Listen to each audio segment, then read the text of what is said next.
So, how does it work out for you at the trade shows? Because I know I've seen you at quite a few of them. Oh, I mean, it's almost like we need a triplet because it's like we're always slammed at all these things. It's which is great. I'm not complaining, but we're exhausted after these things because there's always like lines and we're demoing this thing over and over. And we're very grateful that it's something that's very that people care about. I know it's a small thing like a zipper, but we know on the job site they're interacting with this part of the containment all the time, and we're happy that we can provide some value there. Well, I know at the experience show and some of the other shows we've been at, you've actually been with us in our booth, and we've set up walls and demonstrated containment with your equipment, which has always been a big draw. Like you said, there's a lot of people there with a lot of interest. Well, I can say in the very, very beginning, we went to an experience and we're just, we didn't know what we're doing. You guys saw our product, and actually you're probably one of our first supporters. You took our magnetic strip and put it on your flood booth, and which was awesome of you guys. So we'll always be grateful for that. So thank you. And thank you for having me. Well, you're welcome. And you know what? It was a real good add-on because we were demonstrating containment and all the different ways that you can do that, and you have to access containment, and it was just a natural fit with what you do. Matter of fact, in our CMA and CMR classes, we demonstrate the reuse zip systems, I'm going to call it, or products, because you have several different ways of doing stuff, and there's no one size completely fits all. So we show your stuff. We do show a few other types of processes, and then pros and cons. And, having that in there for the students to get their hands on it, touch it, use it, see it, experience it, makes all the difference in the world. So I'm going to thank you for allowing us to use that in our classes, because it does make a big difference. Well, obviously, we're yeah. Thank you. But we mentioned what we make, and I think I should say why we made the zipper and what makes it different, because people think, well, there's dozens of other options like it. What we believe is that the entire restoration industry simply adopted what was around, and what was around was, we believe, remodeling and general dust containment zippers. And ours are designed, what we believe is designed for critical barriers, and it was born out of the restoration industry and made more specifically for this industry. But the quality is such, and the price points are such, that it's good enough for healthcare, construction, and mold remediation and more critical environments, but it's priced that all industries will benefit from it. So our mission is essentially to develop products for critical environments, and at the end of the day, it's going to benefit everyone. Well, speaking of the critical environments, your system will work with negative and positive pressure, correct? Yes, and in the beginning, people didn't actually believe, like when we showed the magnetic entry strip, people assumed, and I think it's because of the old way of what they're used to, is they're probably buying magnetic doors, that those don't hold negative air pressure. But we proved over the last 2 years during the pandemic that these things will hold over 5 pascals of negative air pressure. Probably, I believe that's double what's required for isolation rooms in healthcare. And these were used for self-closing COVID isolation rooms in hundreds of hospitals and medical facilities, like senior living, dental, a bunch of government facilities. Yeah. So we kind of went away from restoration for a bit, and went into really focusing on, and we got up in the morning to help, like, I don't know, we almost made it a personal mission to help with the fight against the pandemic. And because we knew we had the only product that can remove, not just hold negative air pressure, but works in open concept, because you can position this thing, anything on a barrier, and it works with any size barrier. So all the barrier constraints are eliminated. But it was great to be able to partner with the restoration companies that would listen, because we actually enabled them to get jobs, like lots of jobs, because they would just use their containment skills to build barriers of all kinds of shapes and sizes, and then just install our product. So it was kind of a big win-win. leftovers. Yeah, and oh yeah, totally forgot about that. One problem that we're happy to have solved is when we put these on, and I'll show you the demo later, but we would solve the self-closing access through isolation rooms.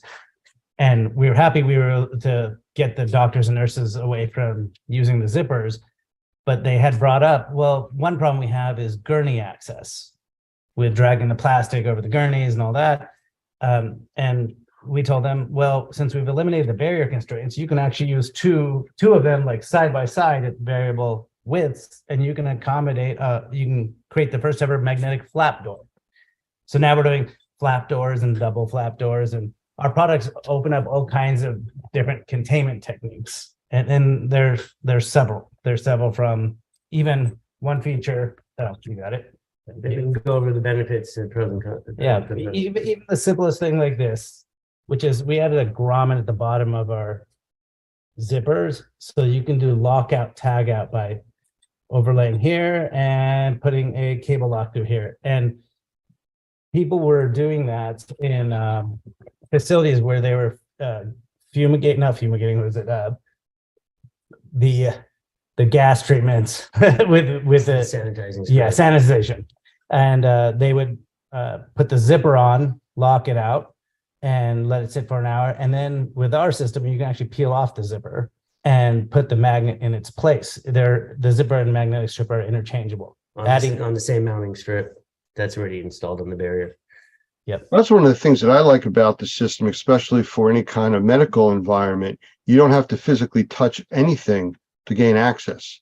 You literally can walk, with your shoulder, it opens up, you walk through, you don't have to zip, unzip, and have that a touch point that becomes an issue with transmission of bacteria, mold, viruses, things like that.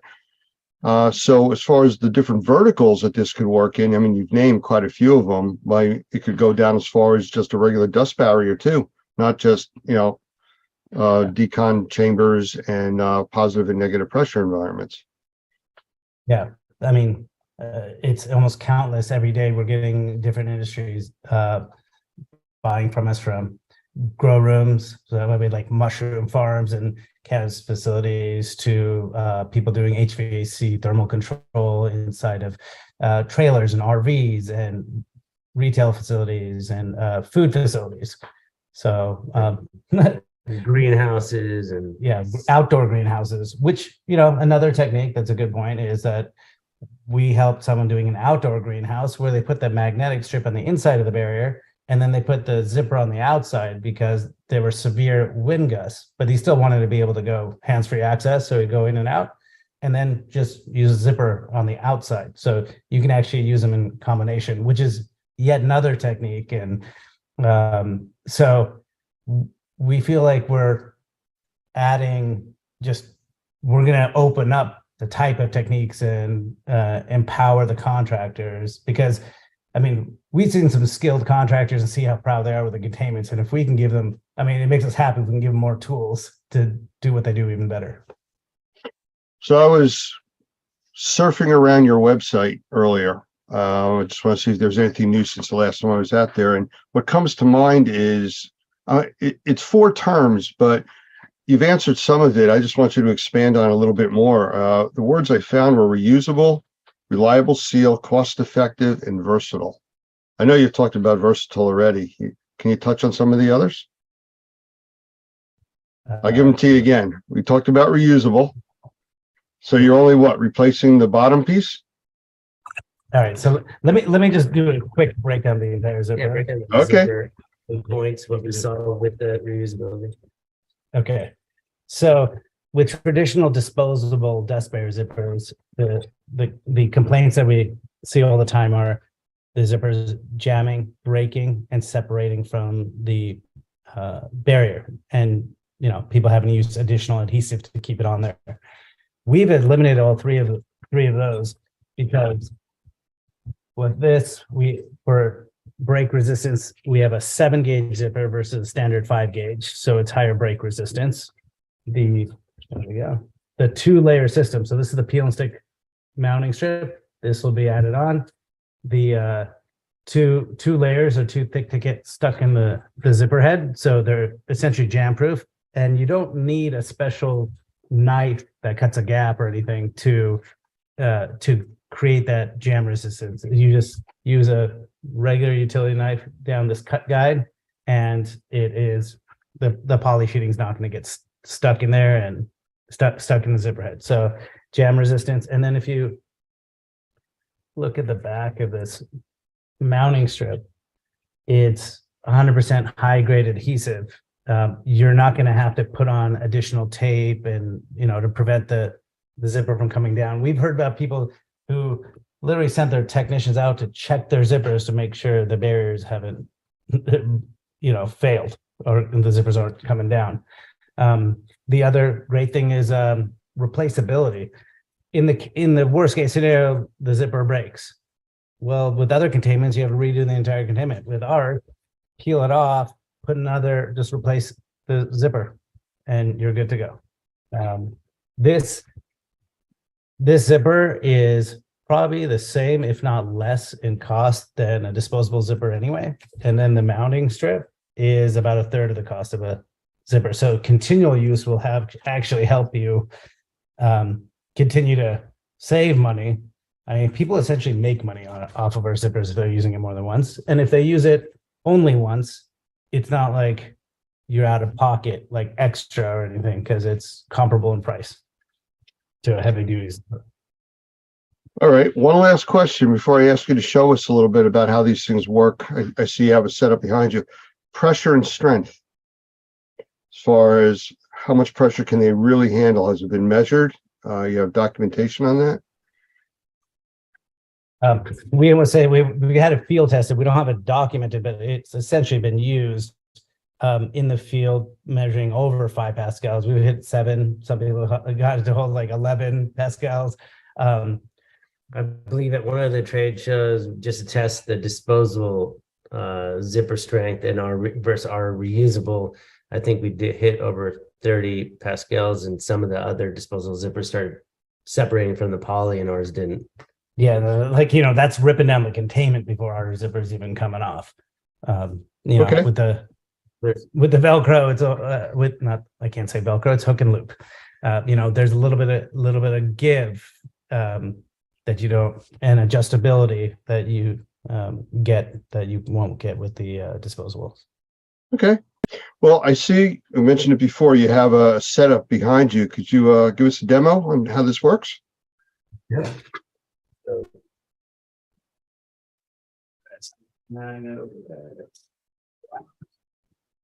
Just remember, we may not be able to hear what you're saying if you're far away. That's all. We're going to be moving the camera. All right. So, in the interest of time, we already put up the mounting strip.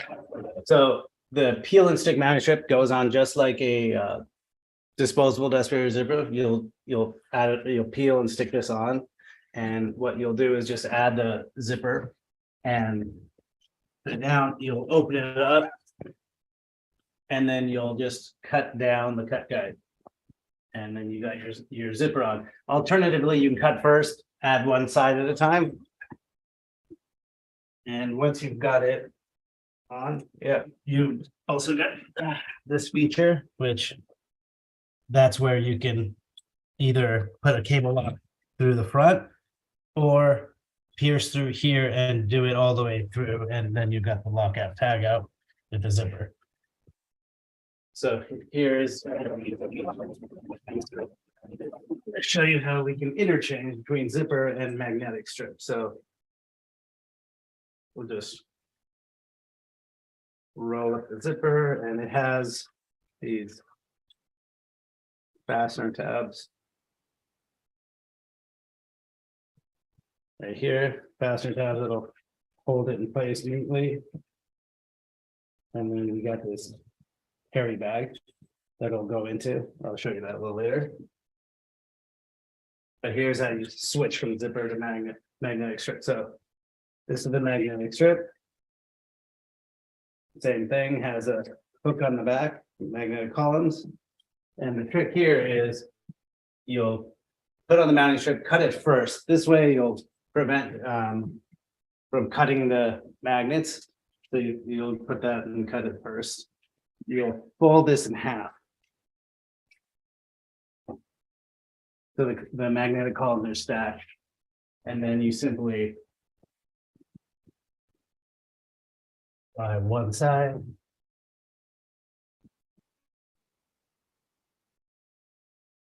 Come down.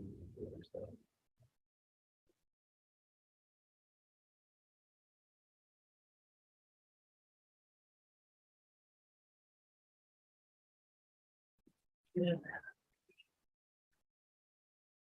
So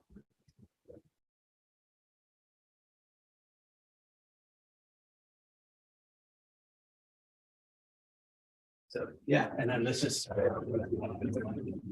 right off. Easily fold back up. How much training do you need to get that right?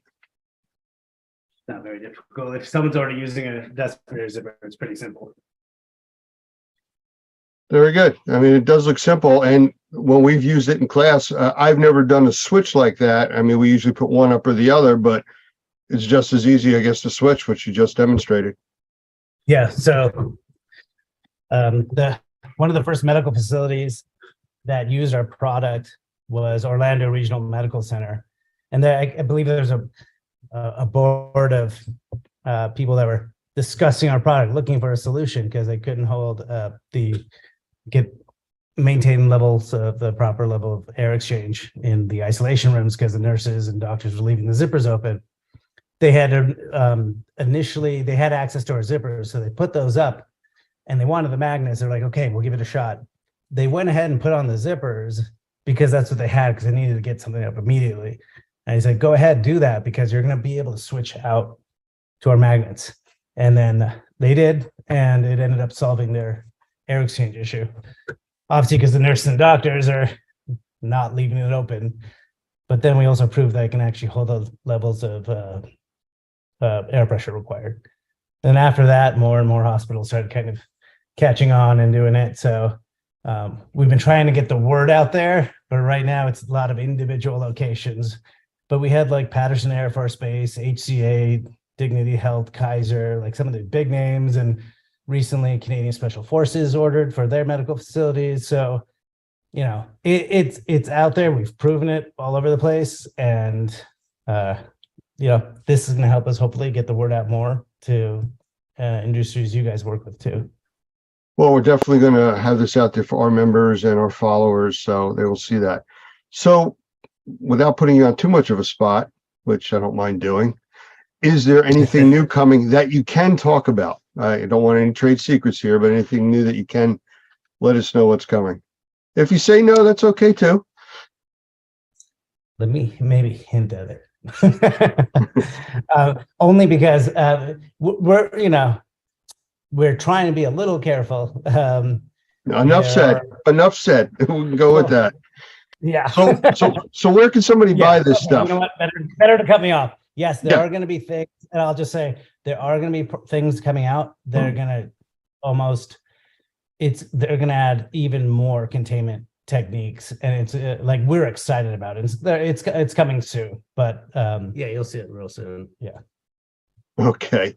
So where can somebody purchase this stuff? Is it in the big box stores, to distributors, from you guys?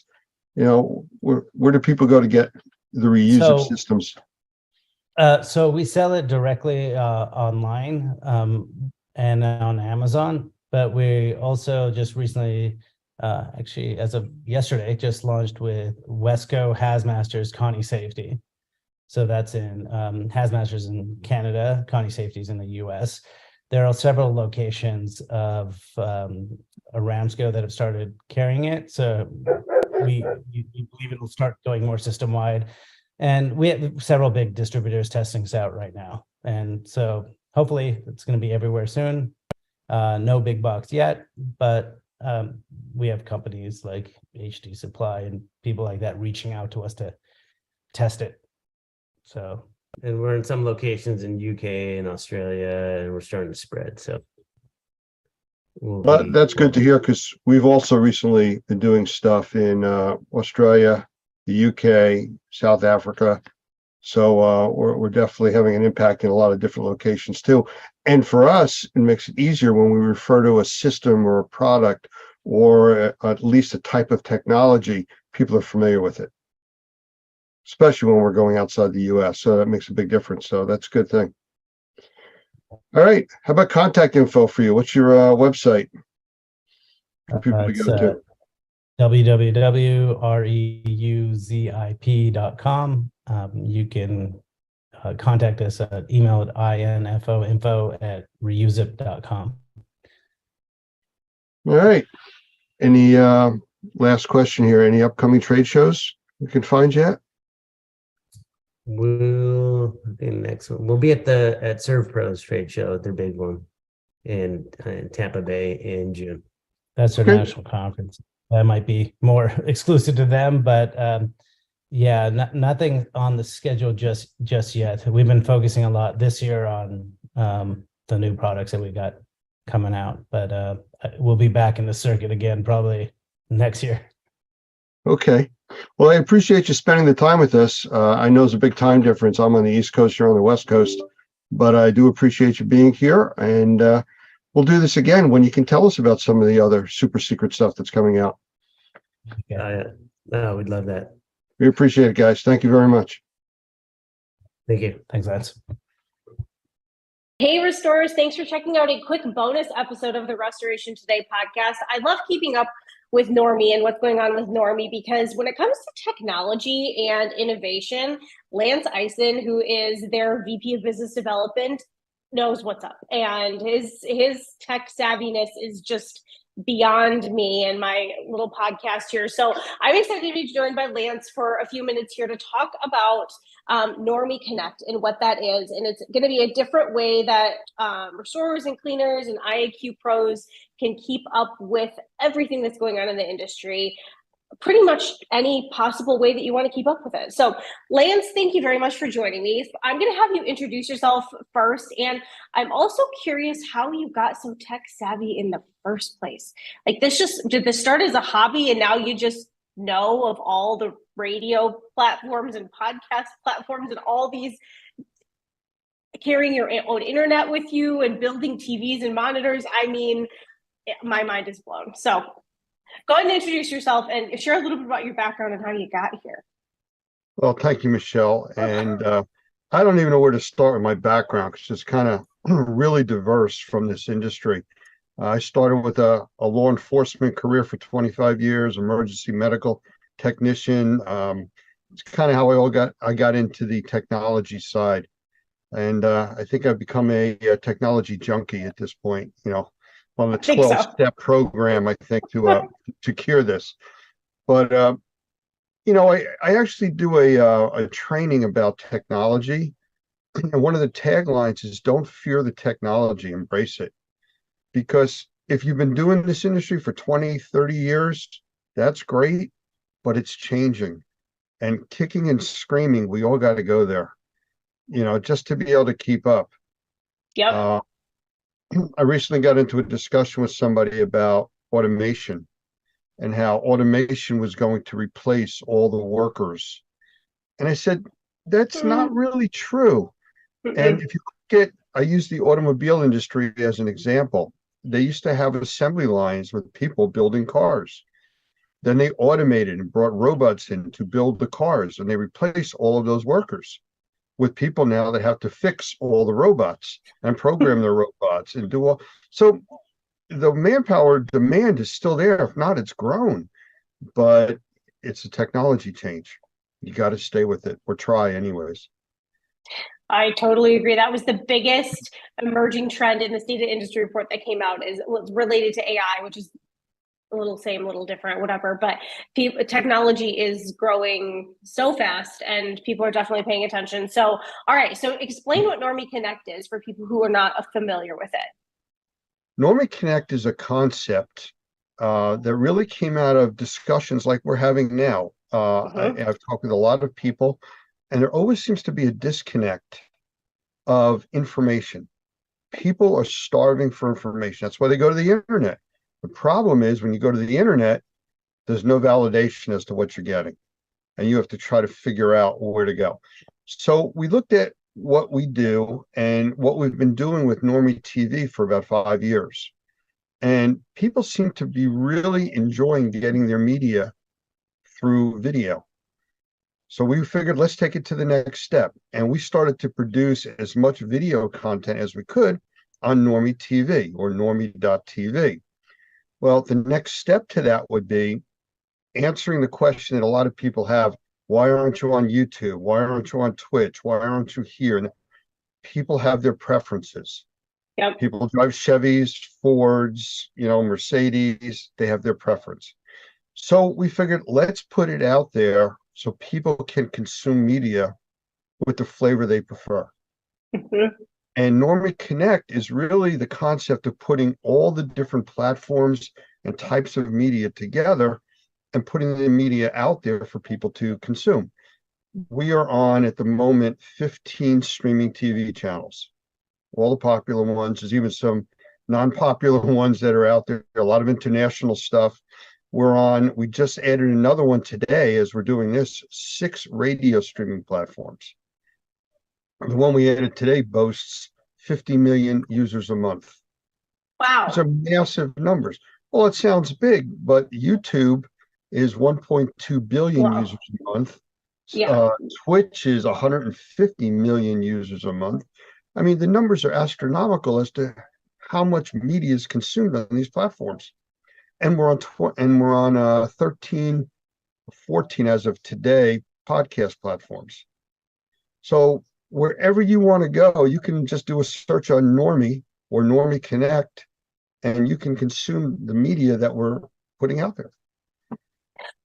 Okay, so from somebody who understands a little bit of the logistics of background technology like this, are you having to separately put stuff on all of these different platforms? There must be some connectivity, but it sounds like a lot to manage in the background. There's a lot of new technology making the technology possible. Okay.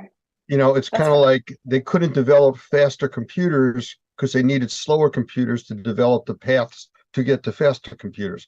So that's kind of where we're at. We're using technology to push the technology. With that being said, I run in my office, I'm actually running 8 computers with 10 screens. So this is managing multiple TV platforms, multiple Zoom meetings like we're doing right now, radio broadcasting, all going on at the same time, all run through the office here. I mean, the biggest challenge I had was having to bring in additional internet connectivity capabilities to run all the equipment. Other than that, it's really automation helping the automation. 8 computers and 10 screens. That sounds, awful. So better you than me. Well, you can get a tan sitting here, I'm sure, right? Yeah. Radiation or something. There's something happening. But, okay, so go ahead. But you have to understand, some of these computers were called microcomputers. Actually, 3 of them I actually built. They're called Raspberry Pis. That's actually the type of computer. It runs on a Linux operating system. The entire computer is the size of a pack of cigarettes. Huh. And it just says things that you plug in. I have multiple monitors running off of them, external memory hooked into them, keyboards, wireless mice, all hooked into this little box the size of a pack of cigarettes. So I have several of those running for monitoring. I don't need big computers and a lot of horsepower for that. So, we're using different types of automation, different types of computers to make sure things are running smoothly. I know if one of my 7-inch monitors goes down, well, there's a problem with whatever was streaming to that, and it's easy to fix. That's impressive. And I'm going to Google Raspberry Pi. Raspberry Pi. Yeah. You will be absolutely astonished to the usage of what they do with those things now. I'm going to research that after. Okay, so what kind of content is on Normie Connect? Why should people be listening in? And talk to, what's there for restorers? What's there for cleaners? What's there for IAQ pros? Because I know that you have a lot of different conversations and different content that's on there. So talk about how there's kind of something for everybody and what's there. Well, if you look at Normie Connect from a distance, it's all about indoor air quality, IAQ. Everything that you just mentioned comes under IAQ, indoor air quality. It's everything from the remediation to the assessment to the dry out companies, rug cleaners, air conditioning companies, duct cleaners. It's all indoor air quality. Chemistry that we use, it's all indoor air quality. So that is the general market under indoor air quality. Now we split that into multiple categories. The two biggest ones are the consumer and the contractor. Our content is really based for both. And that's a fine line to walk, but we feel it's necessary because the contractors are dealing with a more educated consumer now. They're going out on the internet, they're finding out what is real, what kind of work should be done. And we're trying to keep it where this is the industry standard. These are the best practices. This is what is expected by insurance companies. Both sides, consumer and contractor, need to know that. You know, you should never be working for a customer that knows more about your industry than you do. No, no. And for those of you that are out there that have done work, assessment work, especially, or inspection type work for a customer, and you find out that, you know, an hour into your assessment that they're a microbiologist, you know, it's surprising that they may know more than you. So we try to put the information out there to even the playing field for everybody. You have your industry standards, you have your educated consumer, you have your educated contractor. It's the one big sandbox, and it just makes it so much easier for everybody. Yes, totally agree. Okay, so people are interested in engaging with Normie Connect. You can go to normie.org or normie.org and look at the top and find Normie Connect at the top, or normie.org/connect. A couple ways you can find it. But what if people are like, what are the most popular platforms? Let's say people are listening to this from their phone or driving in their car. What's the fastest way to start engaging? Well, the easiest way is to go to normieconnect.com. That takes you right to, you know, the main page that gives you all your options. You can also go to normie.org, like you mentioned, and we have the Normie Connect menu option, which will let you pick if you want streaming TV, streaming radio, podcasts. You can get the Normie app, which is app.normie.org, which gives you access to all of the Normie Connect features. So we're trying to make it convenient. And it's funny you had mentioned about Normie Radio, because we went in that direction because we heard from a lot of our people that they want to listen to us, especially when we're doing live broadcasts, but they're driving in their vehicle. And watching Zoom or trying to do something on Zoom while you're driving is dangerous, to say the least. Yes. Yep. So what we did was we went to an audio only platform, and we now broadcast audio only on the radio platforms, and there's 6 different ones. You know, these are the most common ones out there. Well, Normie Radio, that's the easiest one to get to. There's Radio Garden, radio.net, MyTuner, Live Online Radio, and they all boast, you know, millions and millions of followers across their platforms. So whichever you prefer, we're there. And because it's streaming audio only, even weaker signals are received very well. You don't have to worry about freezing video and everything else. So in your car, you know, walking around with a headset, that is the easiest way to listen to our content. Okay. 24/7. How do you find all these new platforms to get your podcasts and TV and radio and all that on? I mean, you were talking about 2 that you just added today, and you have dozens now at this point between all of the different ways that people can engage in media. So how do you find these? Well, besides the research and looking for them, we're now starting to see which the platform that I added today, they found us. Oh. These are streaming platforms that are podcast platforms and streaming video. And they reached out to us, basically. I got a invitation a few days ago saying, please add your channel. And we did. They do an approval process on it. And our podcast came up earlier today, and our radio channel just came up. So I guess they watch other radio platforms and they start to notice new add-ons, and that's how we found this latest one. Other than that, I do the research for it and looking for different platforms, and it fills a need. I love it. It's impressive. Every time we talk, you have some multiple new places that you have content streaming on. I love it. Yeah. Okay. Anything else that you want people to know before we wrap it up? Yeah, the Normie app is something I would just want to talk about real quick. And to get to that, it's app.normie.org. And that'll give you your options of downloading it from either the iPhone store or the Google Play Store. It's out there. You can just search on Normie, or if you go to our app page, the direct links are there. Everything that we've just talked about, the radio, the TV, that's all on the app. Plus, we have other free trainings on the app that are available. I even have some games out there, indoor air quality games or adventures that you get to go through. I think there's 8 or 9 of them out there now. I see a smile on your face. Is that your afternoon planned ahead of us here? It is probably now. I'm like, okay. Yeah, it's very simple. There's a training option there. You hit training, and then you'll see Normie Adventures. It's right there, and they're easy. It's not something that you're going to bang your head against the desk trying to figure out, but I don't think you've seen anything like this anyplace before, especially with indoor air quality. Okay, I'm going to check it out. Now I do know what my afternoon plans are.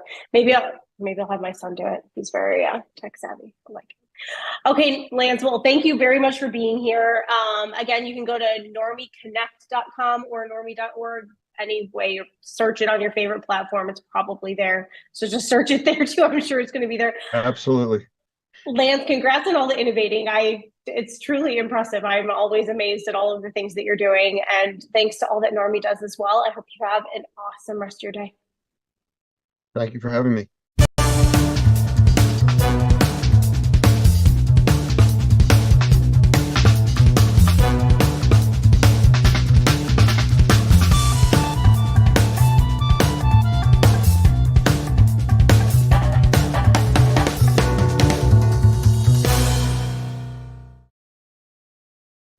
The following broadcast is made possible by supporters of the Normie Environmental Task Force, the Experience Trade Show and Convention, Reusip, EnviroScreening Lab, and Best Living Systems.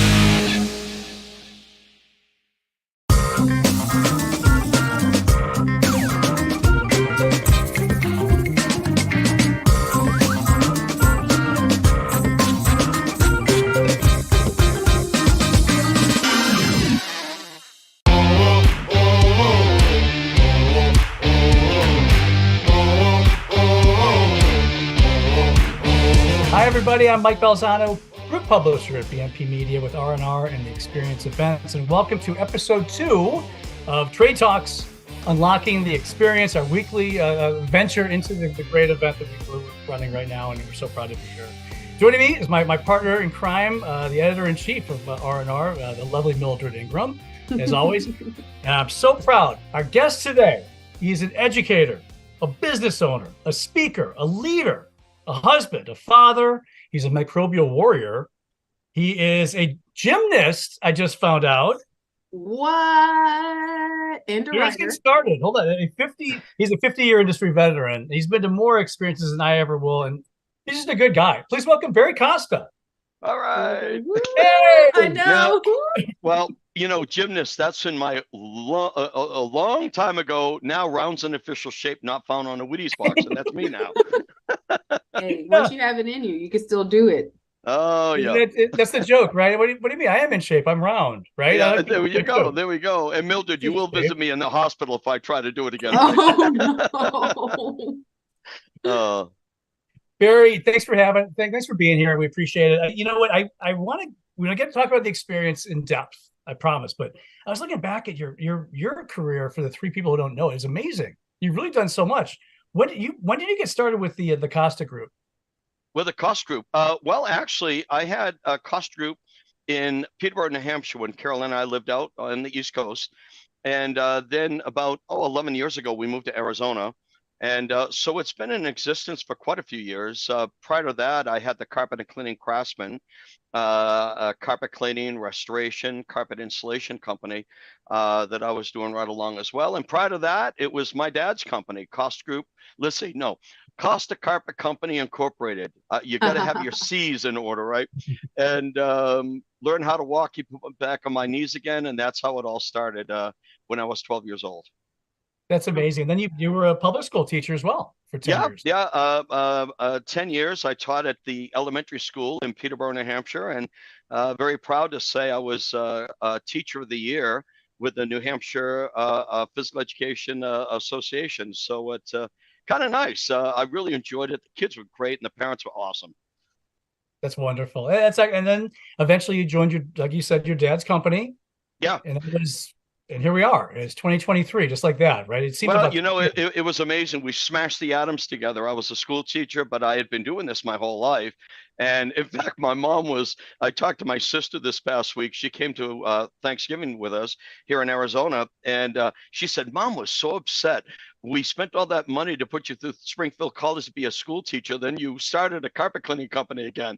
I said, but look what I did to it. I smashed the atoms together. Now I'm teaching in the industry that I love. And absolutely, it's not even work, it's play, as Nick Palella used to say. So we've talked to a couple people on this interview. Yeah, indeed. We've talked to a few people on this interview and off the interview for sure. And they always seem to have the same. I said, well, gosh, you had a different background. What led you to restoration and all this? And they said, it's just the industry. We're helping people and we love doing it. And you can just see from your facial expression how passionate.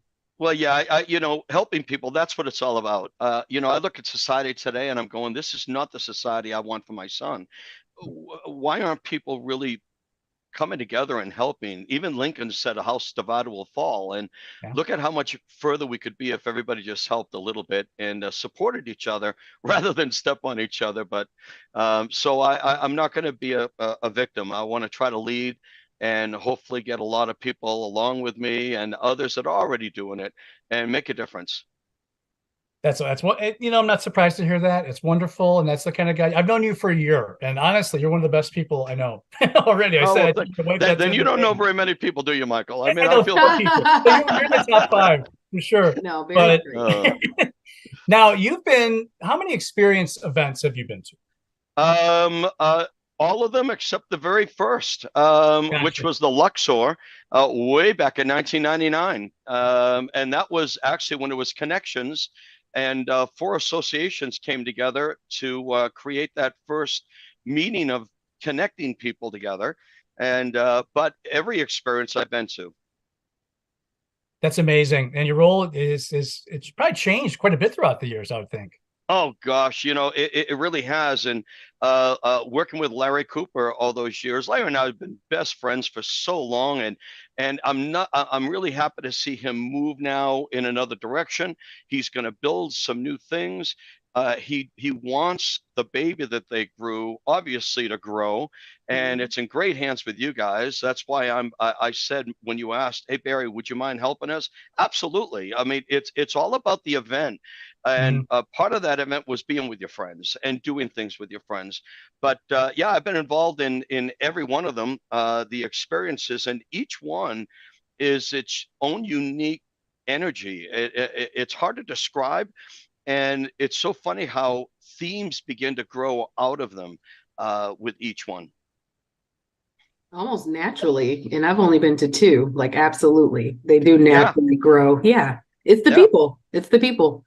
It really is. And it's the energy that develops within the event all in itself. And seeing people you haven't seen for at least 6 months or a year. And some of the best education happens literally when people get together and they start sharing, hey, this is happening. Have you ever had that happen? And, what do you do? And it isn't just the events that are organized by the organizers of the event. It's the side events that go on that really make it worthwhile as well. Yep. This year, as everybody knows, there are 2 experience events each year. The next one coming up April 3rd through the 5th at the Chattanooga Convention Center in lovely Chattanooga, Tennessee. Registration is open now. Sign up to be an attendee and be at this event. Early bird rates go until the 31st of January. rnrmagonline.com, our website. That's where you can find all the event information and sign up yourself. So let's talk about some memories, Barry. I know we talked a little bit off camera. Any Oh, yeah. things you want to discuss or point out that we should know to the people? Oh gosh. Well, let's see. I'm going to look at it. I put some trivia questions here and stuff. In fact, like I said, in 1999, the first show that happened was, well, let's step back even further than that. Prior to the connections and or the experience being developed, associations used to have their own mini conventions. I remember John Masuri, who was Ohio Steamway, Dick Hook out of Michigan. These gentlemen were the pioneers of doing schools in our industry, and the various associations would put on their own convention. Well, think as a vendor now. You've spent an awful lot of money to support the association, their convention, but you only have an audience of about 50 people for traffic. Well, when you look at the ROI on that, it's not very nice, but yet the vendors were always there to support the associations. And I was so impressed. So 4 associations, some history here, 4 associations came together. They met, and that birthed the first connections in 1999 at the Luxor Hotel in Las Vegas. From that, it grew into a bigger amoeba with lots more pseudopodia sticking out there. And then there was a change in guard. Larry Cooper came in. He was managing the Connections events, but then they switched and it became the Experience with Meetings and Events running it. And from there, history's in its wake here. But I think some of the greatest memories, well, there were times when sadly people passed away. And during that event, people celebrated the life of those people. Some real icons of our industry, Cy Gant, for instance, from the carpet industry itself. He was on the board of the IICRC as well. And Tom Hill once told me, when Cy speaks, be quiet and listen. This is a man of great knowledge. We also had celebrations of Bill Yaden and Colleen's anniversary at one of them. But then we also had retirements when Jeff Bishop retired, Tom Hill, his wife Carol Lee, Lindsay Barlow, they all retired. We also had a celebration during the event for these people. So if you didn't know the people in the background that actually ran our industry, you had a chance to meet them up front, personal. And some of the events, oh my God, the first Flood House, and we always made it a show. We had this one time. A set of stairs. We had a toilet up at the top and 2 55-gallon buckets of water waiting that nobody could see behind the curtain. You know, it's like the Wizard of Oz here. And we hired a person who went up the stairs in a bathrobe and he's singing. He was all mic'd up. He's singing.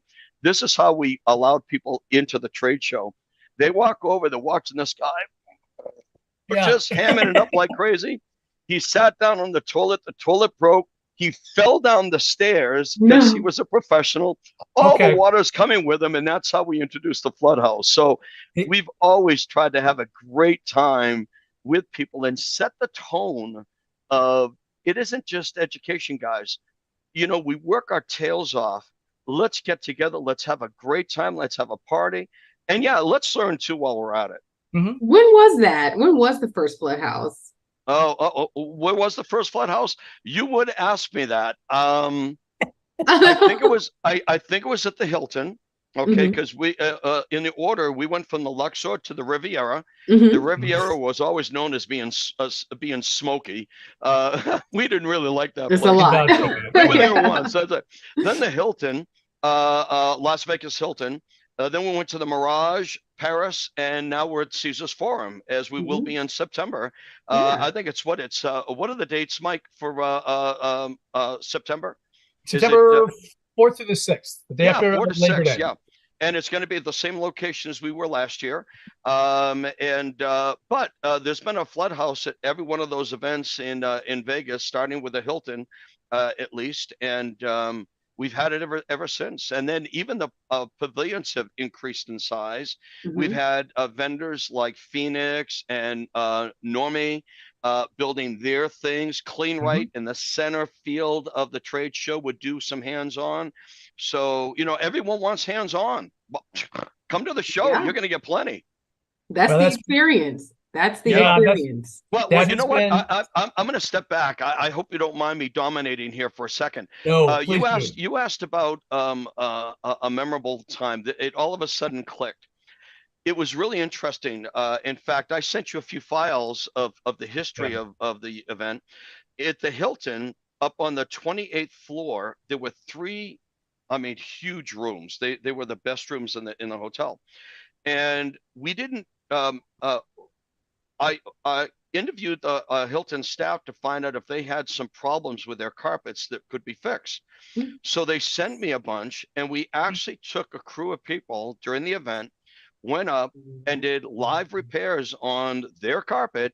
And I had people who have never touched the tools before doing these repairs, sweating bullets. But I told them, no matter what you do, I can undo it and fix it. So I'm not worried about that. But the Hilton got a couple $1,000s worth of free repairs by allowing us to use their facility live. And we did that also in Clearwater Beach and a bunch of places where they were getting free repairs, free carpet cleaning and things, getting people to actually do their trade in the building, surrounded by experts in the field to kind of give them some hints or tricks of the trade to solve some problems. So that was really fun. Amazing. That was really It is fun. amazing. That's cool. Yeah. Yeah. Off camera, before we started, you were telling me a story about Clearwater also about, and we were discussing how it's just everybody loved going there, but we just got too big. And Yeah. but you said something about when the flood was going to happen, but it's going to happen. Oh, Clearwater Beach, Florida. Everybody loved the white sand and the camaraderie ship. And isn't it great that a show outgrows the venue? But every single year, we knew that at some time during the event, we were going to have a water damage in the trade show because Florida, obviously, towels required 24/7, but you always had rain in the early afternoon, late afternoon, and we would have a crew every year have to dry out a portion of the trade show, which was in the garage below the hotel, and it would flood out annually. So we already, by the second time it happened, we already lined up, okay, you're going to supply the air movers, you're bringing the truck. But we had a crew ready to go. Yeah, if only there were people that knew how to dry and clean and restore here. Oh wait, everybody. You might think there'd be a few, Perfect. but go figure. We're going to teach about this, and we got live activity with it. But the sign of a good show is when things go on in the background that aren't planned for, but the participants never know about it. So you're hearing about it now because we never let people know that the place got water damage. You had a crew down there drying it up overnight and things like this, but because that happens in shows. And R&R, you guys are going to do awesome. Look, little tidbits of things are going to come up, and you just deal with them. You move on, and you always have a smile on your face. We appreciate that, Barry. Yeah, thank you, Barry. We went into this whole situation. It's been about a year now since we've been working with the Coopers and now our own. And with our team, we instructed everybody. We don't even know close to everything. In fact, let's learn everything we can as long as we can and keep learning. And that's not just an experience thing. That's in life, right? You know what? You never stop learning. The moment you do, you should be 6 feet under. Yeah, and exactly. what what's exciting about this, Mike and Mildred, is that Larry, Trina, Jennifer, Jill, the whole staff, they were a phenomenal group, a phenomenal team, fun friends. They're more my family than sometimes my family. Yeah. And we absolutely enjoyed working together. But, Ralph Bloss said, change is inevitable, growth is optional. And I think Walt Disney was quoted as saying the same thing. Of course, I'll give Ralph credit. Yeah. But bottom line, folks, now that R&R has the show, I can't wait to see what's going to come now. I mean, new ideas, expansion of what R&R brings to the show. The sky's like the limit of how this can evolve into something that, like every year, kept evolving to get better and better and better. I think the Coopers simply handed the baton to you and said, keep it going, baby, because we worked hard to bring it to here, and no one wants to see their baby fall apart, Fail. even in business. When you sell your company, you don't want to see it to go in the hole. You want to see it grow. And that's why I'm here helping. Sean's helping. A lot of the people that have helped the Coopers are here helping because it's about the show. Yep. We loved working with our friends, but it's about the show. It's about giving back to the industry, which is the first statement you said about giving back. So let's keep this puppy rolling, and I can't wait to see the ideas you guys come up with. We're doing our best. It's definitely, we're walking a tightrope on. We want some new ideas. We definitely want to continue with the great traditions that were given to us too. And that's right. And then that's okay. And that's why, as you mentioned, every year was new ideas coming from the Coopers and whatnot. We're going to try things like that as well. But yeah, you'll see floods. You'll see cleaning areas. We'll see the whole. Trust me.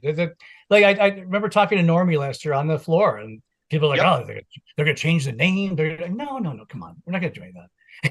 we're just going to take what's working and go. Let me ask you something, Barry. It's been ingrained into me for last year that hands-on is the key to this, and that's the one thing that differentiates the experience from everything else. What are other reasons that you would know people would be, in addition to that people need to get to experience events, either of them? Well, you know what? It's actually great that you asked that, because when you look back at the days of the Riviera, the first shows, it was mainly about cleaning. And then restoration, especially water, with the writing of S500. In fact, we had a session where we had the consensus body members at the show, and a good 3-hour program reviewing the new standard. And people in the audience could ask questions to the actual writers of why it says what it says, blah, blah, blah, blah, blah. And the doors were wide open. Well, at that point, the show then expanded from cleaning to add a lot of restoration. And then it kept adding more and more and more until Larry came up with the tracks of management, cleaning, restoration, remediation. Jeff Jones comes in. Abra came in before Jeff many years ago to do a biohazard situation, but Jeff came in and just wowed everyone with a Microbial Warrior presentation. And then we tried the cage. And it sounds like the cage. Yeah, not familiar. We need to hear about this. In this cage, we had like a 3-ring circus, a center area, like a circus, outside areas, and there were multiple activities going on at the same time. Then we added contests to it. So yeah, the continual evolution, but hands-on is what everyone wants to have. And what R&R is going to be able to bring, I believe, is you're connected with many more industries outside of cleaning, restoration. You're connected with the installation community. You're connected in so many venues that, and a lot of us, like I said, I grew up installing carpet, not cleaning it. We started cleaning in 1970. So what I think R&R is going to be able to do, like Larry and Trina were doing, and Jennifer, expanding the tracks, is you're going to theoretically be able to continue to expand the tracks as to what is hot in the industry right now. Case in point, World Floor Covering Association and CFI. Their number one challenge is getting people to become carpet installers, flooring installers. You can make all the greatest materials in the world, but if you don't have a workforce to install it, what good is making it? So CFI, I just noticed again, they've got for 100 people, they're putting out they're giving people tuition to training for the first 100 people. So that's an example. And you guys with your magazine, you're so connected with so many groups and people. Larry's big thing was he always wanted to keep expanding the science, expanding the knowledge. And look at the opportunities R&R has right now with the connections you have with people that have never been to the experience. So Yep. it's always nice to have new speakers, new concepts, new thoughts. And that's why I'm so excited about the baton being handed to you guys, that it's going to be successful. It can't fail. With that positive energy and the outreach you have, let's make it happen. Yeah, That's we great. won't let it. You know, it's all year long. Mildred and I have been talking, and we've been talking to our coworkers and the industry about, you know, we got to find a way to usher in the next generation. And every time I start talking about that, I feel like some of our veteran people give me, "What do you mean?" I go, and I have to pull out my AARP card. I go, "No, I don't need to." That's what I'm saying. I'm saying we need to be the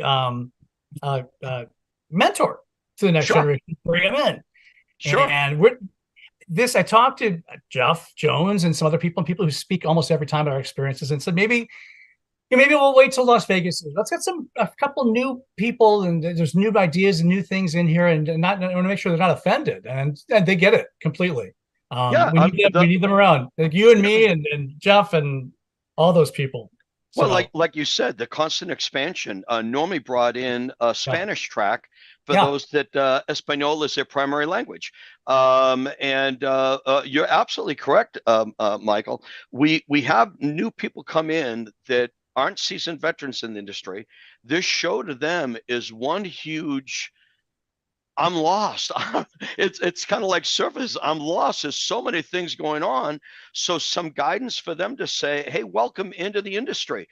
We recommend you do this. If you've never done this work, we've got from the basics to the most seasoned veterans activities going on. Mm-hmm. And where do you fit? And maybe a mentor program where you have people that'll tag along with these people to get them introduced to other people out there. I mean, it goes with the name, connections initially, and what an experience. And we want that to always be a positive, formidable experience for people. That's wonderful. Mildred, any questions? No, definitely not. On the spot? No questions. No questions. I've already asked a couple of questions that I had. April 3rd. Awesome. Go ahead. No, April 3rd to the 5th. And April 3rd to the 5th, Chattanooga Convention Center, Chattanooga, Tennessee. Spell out randrmagonline.com. It's our website. I wish I could change that, but that's okay. That's our URL. That's it. That's okay. We'll have links and we'll go to it. So early bird rates until the 1st of January. This is great. Barry will be there. Mildred will be there. I'll be there. We're all going to be there. Why don't you? What's keeping you from coming? We're going to have a good time. I think that we're doing as a good. Yeah, no, listen, Barry. I wouldn't miss it. I wouldn't miss it at all. It should be a great time. And for everyone listening to this podcast, unless you've been involved at this level of organizing an event like this, you have no clue the energy and work that goes in. So it's exciting to work with this new family that I'm with right now. The Coopers, I want to be a Cooper because they brought all their grandkids to Annie, and that had to cost an arm and a leg. Yeah. But you know what? I love Larry and Trina, and Larry's like my brother, and it's so nice because look, we're not getting younger, we're getting older. His focus right now is on his kids, his grandkids, where it should be. And they're still active. They've got a new venture they're opening up with wellness and health. And it's only going to succeed for them as well, just like this baton is going to succeed with R&R. So thanks for allowing me to play with you guys in the event. Hopefully I bring a little seasoning of experience that I can, hey, that's a great idea. No, we already did that. Let me tell you what happened. Yeah, but you know what? It might work this time.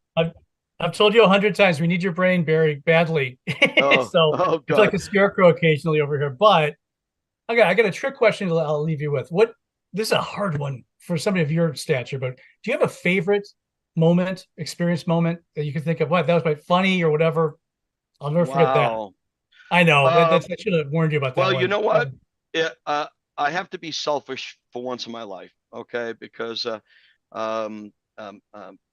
Clean Facts did an article and asked 4 questions, and it was all about giving. But I'm going to take the moment to receive at this moment. I think the biggest moment for me, we had just lost our daughter to cancer, Kim, back in the year 2000. And in the background, there was so much activity going on with not only the staff, uh, but the convention itself, the vendors, friends, colleagues. We raised $28,000 for the Leukemia Lymphoma Society during that event. And my heart was so touched. And I put together a PowerPoint presentation for my daughter's funeral, and they allowed me to actually present it at the experience. And I started crying. I just told everybody, "You're my family. You're my family." And so with Chattanooga and Vegas, hey, I want to see my family because none of us know when it's going to be our turn next. So wouldn't it be a shame that we missed that opportunity to be together again and tell people I love you, tell people let's support each other, let's make a difference in the world. And as my daughter would say, her fifth life lesson, touch as many lives as you can. And when she said those words, she was staring at her dad. So she basically told me what my purpose of being on the earth is. And I appreciate you allowing me to share this because this is how open I try to be with everyone. And if it's positive, I hope it rubs off. If it's negative, then I'm so sorry because it is what it is. I am who I am. I'm Popeye the Sailor Man. And, but I really, really want things to go so positive for everybody. And together we have so much more power. So I'll see you all in Tennessee and Vegas. Let's party hard and let's work hard. Yeah, you have my word. That's what we're going to do. And thank you for sharing that with all of us, Barry. Really, just being around you, you exude positivity and optimism, and so I'm glad you took the time to join us today and be a part of the show, being part of the events in general. It's just a huge, really, really thank you. Well, thank you. I think that's it. I think that's episode 2 is in the can, as they say in the industry. Trade Talks, Unlocking the Experience. I'm Mike Balzano, Mildred Ingram, and our guest, Barry Costa. We'll see you next week. Thanks, everybody. Take care.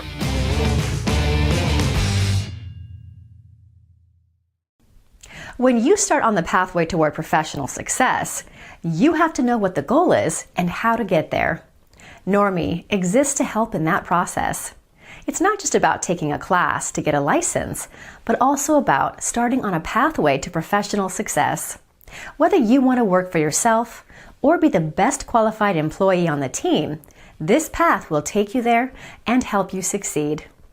Pick a track, click on the class, and get your journey started. Normie is here to support you all the way to become the Normie Pro professional you want to be.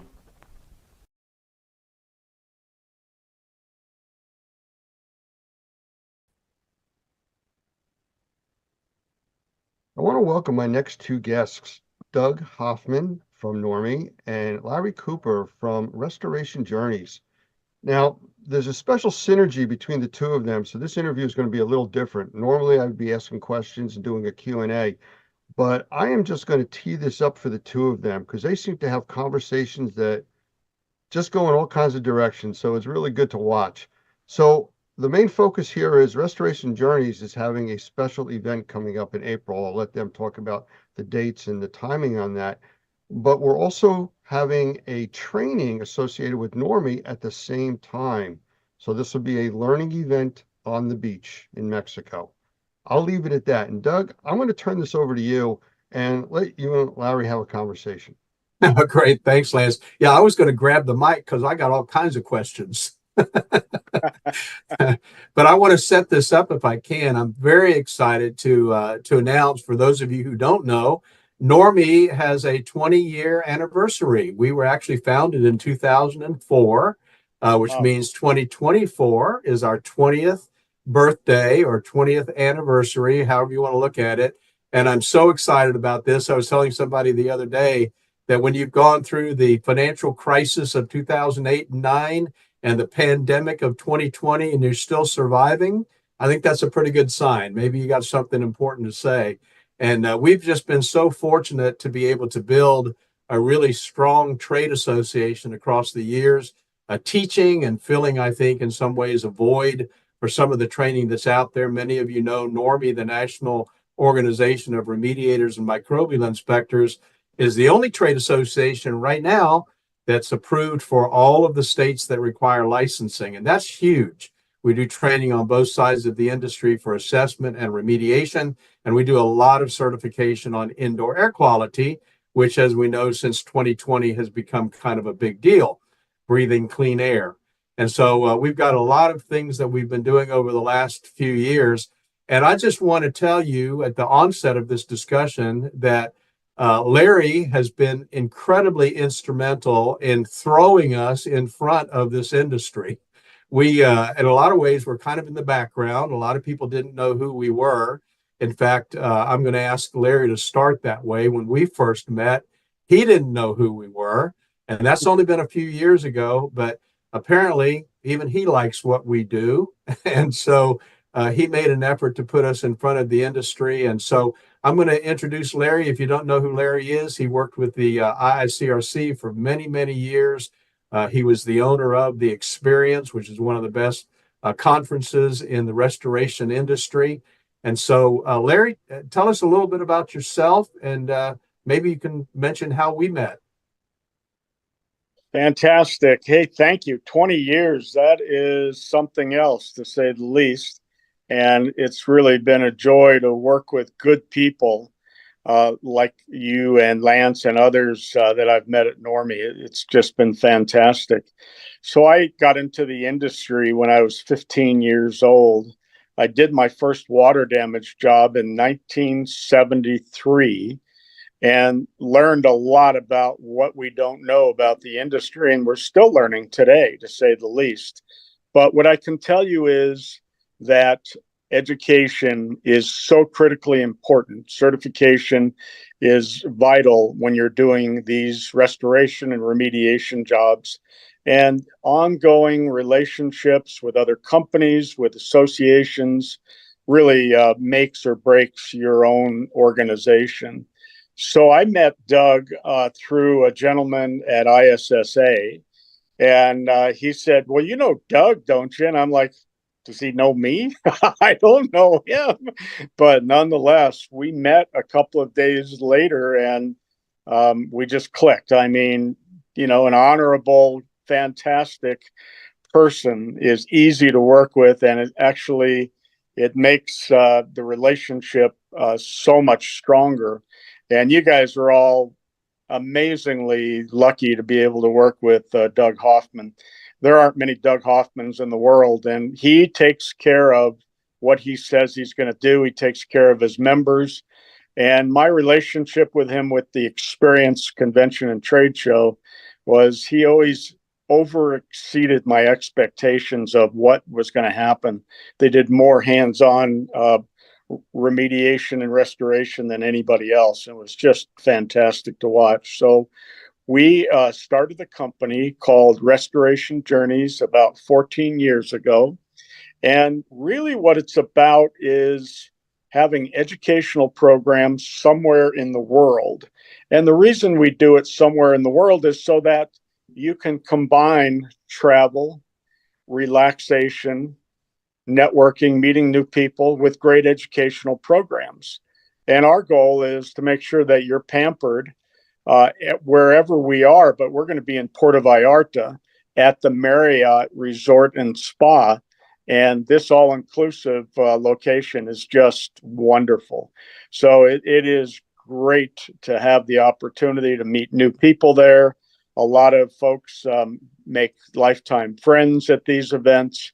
And our program is dynamite. So what's included in our package then is 5 nights at the Puerto Vallarta Marriott. All meals and drinks are included. Yes, that includes alcohol if you do partake in that. There's fitness centers, Wi-Fi is included.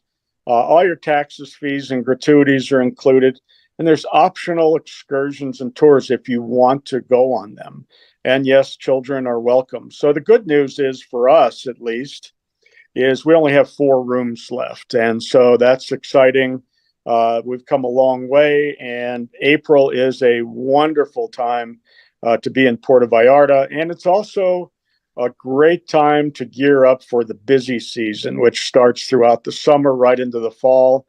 You got to refresh yourself. I mean, working is great, and I love working. I'm a workaholic. There's no question about it.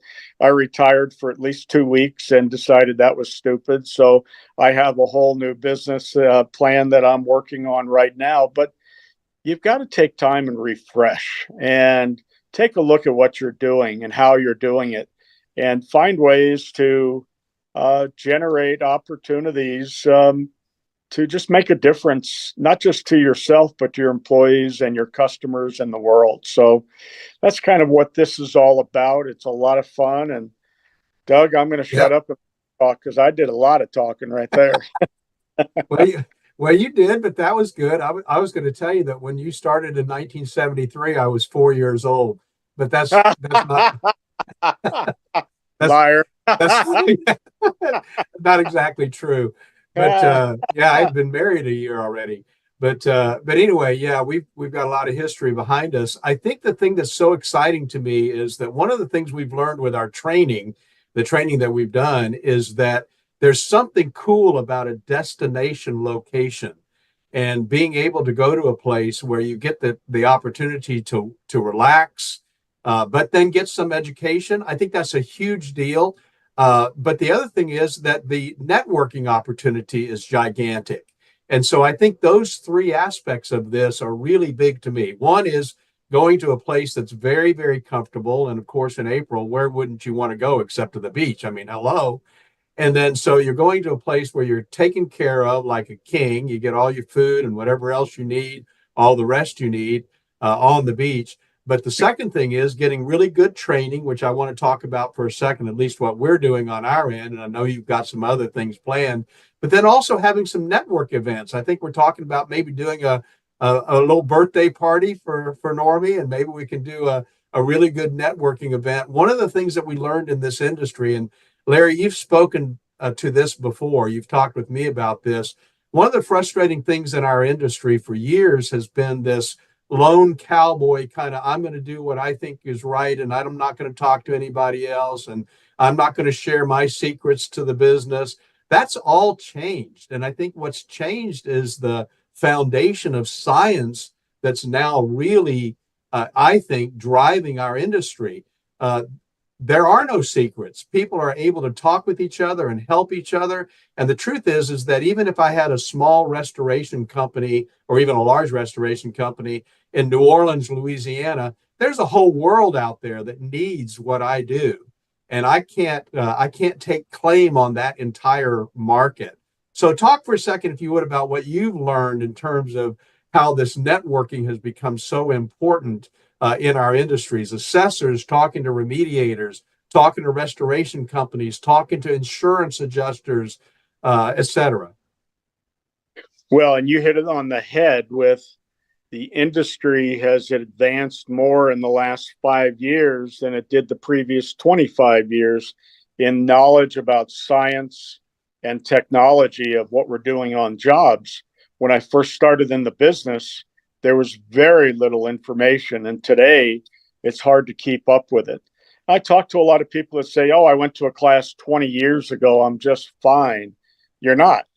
Everything has changed, and when you're on site and you're relaxing, you have a drink, cocktail, we're at a party, cocktail party, or whatever we're doing, and you meet others in the industry that are doing something similar to what you're doing, or something different, like an inspector versus a remediator. What a great opportunity to open the door to a relationship that could be ongoing. And you learn from each other. And not everybody knows everything there is to know, even though some claim to.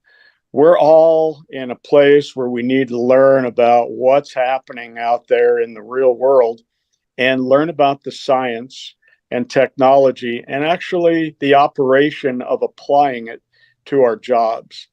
Networking at these opportunities like Restoration Journeys just lifts your company up to a new level.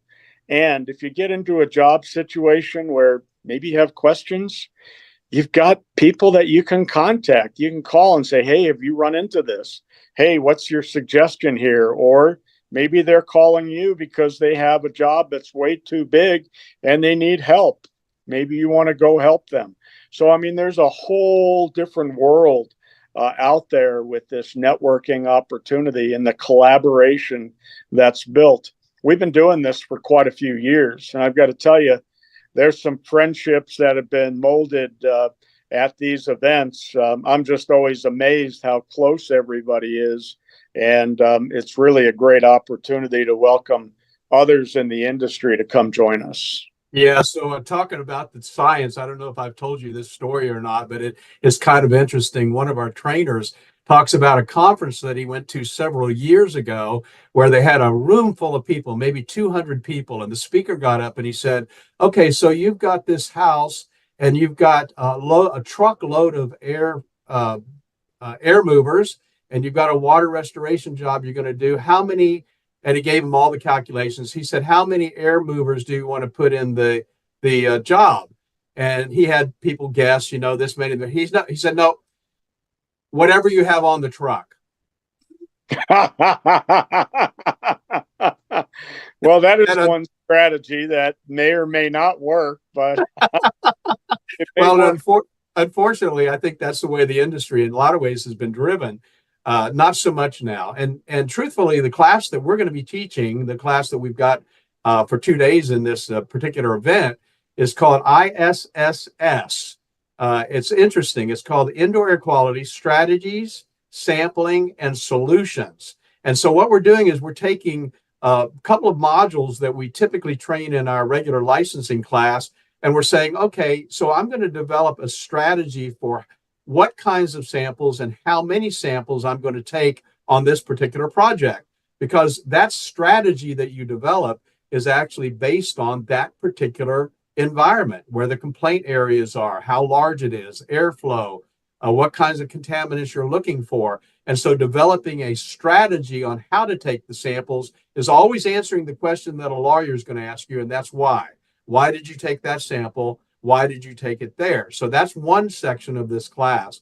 Then we're going to talk about all the different types of sampling that's available to us, not just swabs and aerosols, but we've got Air Answers device, Respirair, mycotoxins, VOC sampling, MVOC sampling, all of this type of sampling that we have those options. We're going to talk about that and do some hands-on in this class of what kinds of samples you can take. And then there's that third section, which, okay, I found the problem. Now, what's the solution? And there are some great technologies out there. We've talked about the trademarked MCI, multi-cluster ionization technology, other HEPA filters. What does a HEPA filter do? What does it not do?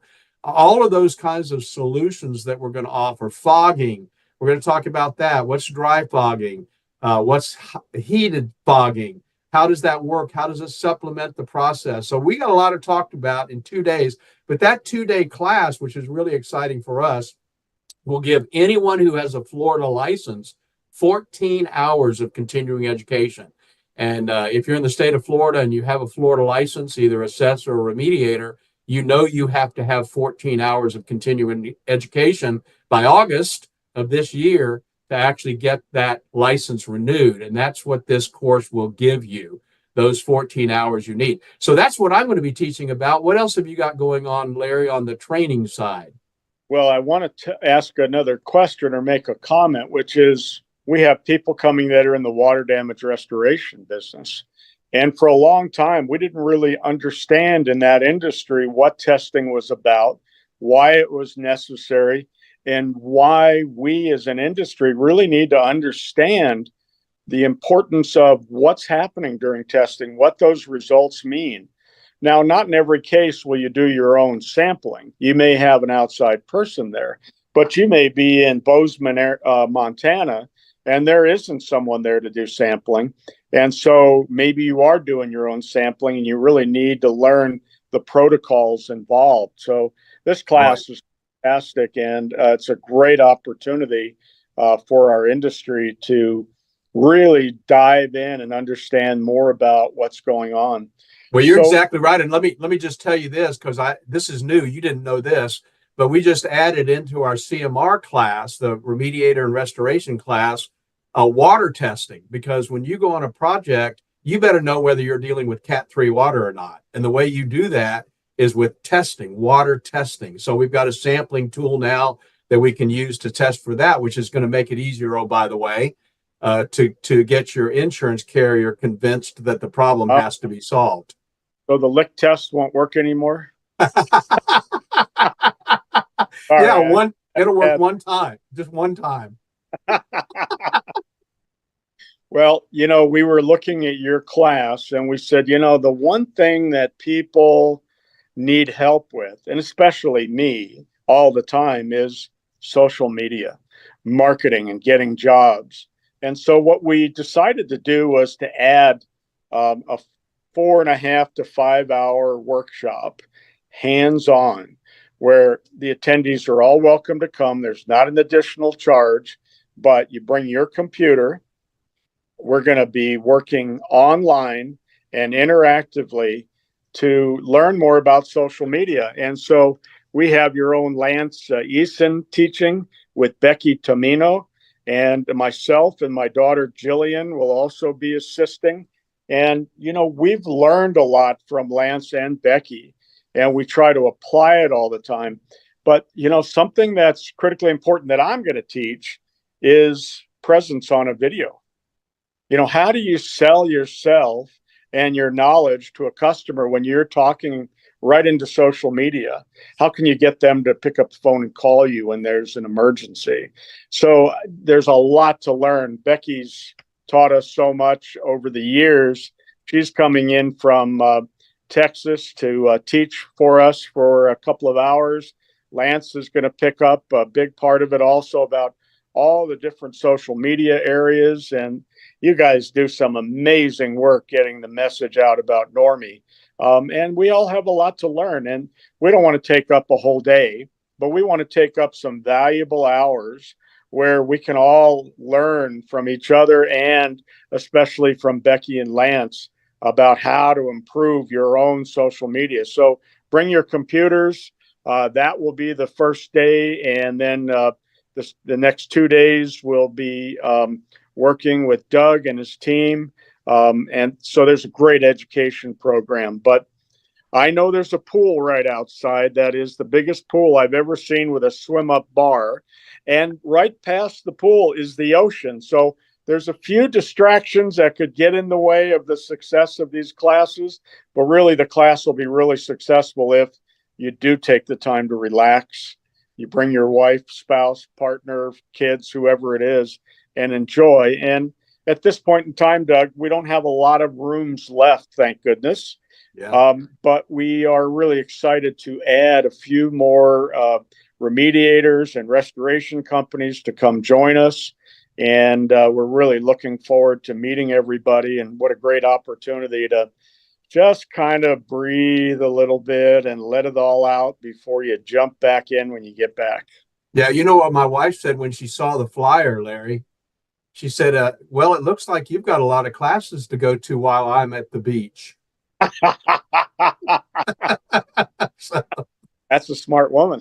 Yeah, I'm saying. So let's talk about 2 ways that they can get this information, because we do have a website at events.normie.org, events.normie.org. You can go in there and you can download. There's a little video there.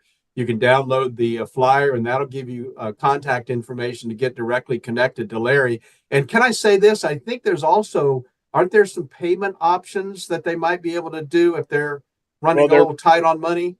Yeah, they're running out of time. So right now they would need to put down half, and then 30 days later pay the second half. And in the next week, it'll all be one payment, because we're reaching that point in coming up onto April so fast. It's amazing. Kind of cool. I went online and I booked my airfare for like $450 round trip. So that was really nice also. Mine was very inexpensive too. I'm shocked at how inexpensive it was. Yeah, I'm taking some granddaughters to Europe in June for graduating high school, and my God, Europe right now, it's $2,000 a person. It's just like, oh my gosh. It'll come down again someday, hopefully soon. Yeah. But that kind of gives you a big picture. You can also go to restorationjourneys.com. And at restorationjourneys.com, you'll see all the information about the event and the hotel. And there's a registration form there. Or you're welcome to call and talk to Jennifer or Jillian or myself. And that number's 303-469-0306. That's 303-469-0306. As soon as I said the number, it started ringing. That could be a good thing. That is a good thing. And we'll put a tag on the end of this video with a slide that has that information on there for everybody. But Larry, I want to thank you so much, man, for being here today. It's always fun to see you and good to talk to you, and looking forward to a really fun time in Puerto Vallarta. And I can't wait to be with you and your whole team and all of our attendees. I'm just planning to relax and have a great time. And if I'm sleeping at the pool, don't wake me up. Oh, I won't. And one of the other things we're working on is we're going to try to get some swag out there. So I'd love to have some stuff with some logo, Normie logo material out there. Since it's our 20th birthday, why not, right? Absolutely. We're looking forward to celebrating with you. Fantastic. Thank you guys so much. We just really have enjoyed and continue to enjoy working with Normie, and we just hope you continue to grow and thrive. Thank you, Larry. Appreciate it. I'm going to turn it back over to Lance. Lance, it's yours. Thank you, guys. And, when I started this today, I had said how difficult it was going to be to interview you two. No, I didn't say that, but I meant to. That's what I mean. I want to thank you guys for making this really easy on me. And it's enjoyable watching the two of you go back and forth with an interview style conversation. So thank you again. I want to thank you both for taking the time to do this. And I'm ready for April. I'm ready, guys. I'm ready to go. So fantastic. Can't wait to see you on the beach. Thank you.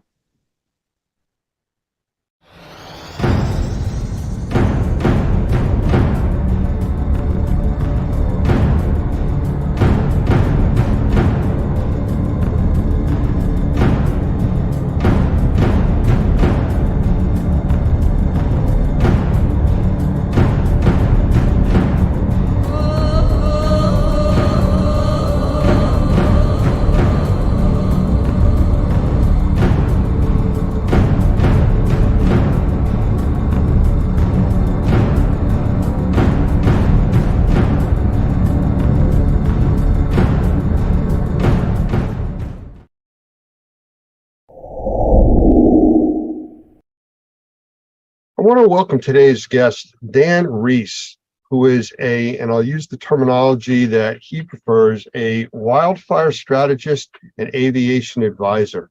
So I'm going to say, Dan, say hello to everybody, and I'm going to follow that up with, could you explain what that is? Because it's a big set of terms, and I really want to understand it. Sure, got it. Well, thank you for having me here today, Lance. So in my career, I finished out mostly in tactical air operations for wildfire events. And after I left, I started a consulting firm, International Wildfire Consulting Group. And that was shortly after I finished running Global Supertanker Services, which ran the 747 Global Supertanker, which was an air tanker, aerial firefighter with a 747. So I help people who call me engage with questions regarding wildfire. Oftentimes it's technology, or it's chemicals, or it's process.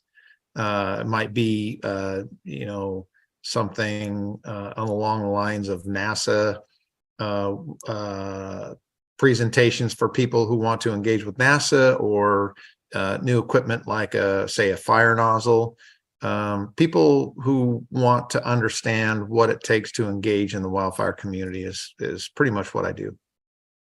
Well, it's interesting. I actually, before we went live here, did a quick research on you with LinkedIn and a few other sources. And just what you're mentioning, it's kind of interesting, where I saw an article that you were involved with for water conservation and firefighting, just by changing the shape of the nozzle and the stream of the water flow. It cuts it like in a third. So, correct. I mean, that's kind of interesting stuff. I'll tell you what, though, some really sharp images and photos of those big planes dropping the fire retardant, on the site. So it's pretty impressive. Anybody watching this, you may want to take a look and find him on LinkedIn. Pretty interesting stuff out there. But before we started today, we were talking a little bit about the difference between the central part of the U.S. and the East Coast and California, which is where you're from. Now, California's been dealing with wildfires forever. Correct. The new phenomenon that's affected us on the East Coast, and I'm in New Jersey, is smoke from Canada, hundreds and hundreds of miles away, causing this choking of the air quality, not just outside, but inside of our homes. So what do you see, what we're facing now compared to what you normally deal with in California? Well, it's clear and beautiful and a really moderate temperature here, this summer with the weather patterns, which is really nice. I think that El Nino probably has something to do with that. As I watch the news sources and the science research with the polar vortex, collapsing somewhat and changing the airflow and the cooler weather, it's really nice here in California. And we've not had the fires, this year that we've had in the last several years, and the air's been clear. So it's been really nice. A little agonizing to see what's happening on the East Coast and the Eastern Seaboard and in Canada, where we don't typically see that. And ironically, we see a lot of fire on the West Coast and it's highly publicized, but in the Southeast of the United States, there's a huge number of fires there that occur typically annually. Although I don't think in scope and size of what we see here with the integration of the population in what we call the wildland urban interface. But the smoke conditions definitely will get people's attention. And when we start seeing entire towns, being razed like Paradise and Greenville and the towns up in Oregon and now Canada, it definitely starts to get people's attention. Well, I've seen a big change in, I don't want to say weather patterns, but just because of the way we've been for the last, I'd say 3-4 weeks here in the Northeast, we haven't had rain. I mean, everything's extremely dry. Now, normally for us, June, we usually run that week or 2 or 3 of, we'll run those 85, 90 plus degree temperatures, and they start calling it the heat wave and everything else. We haven't had that, which I'm not complaining about.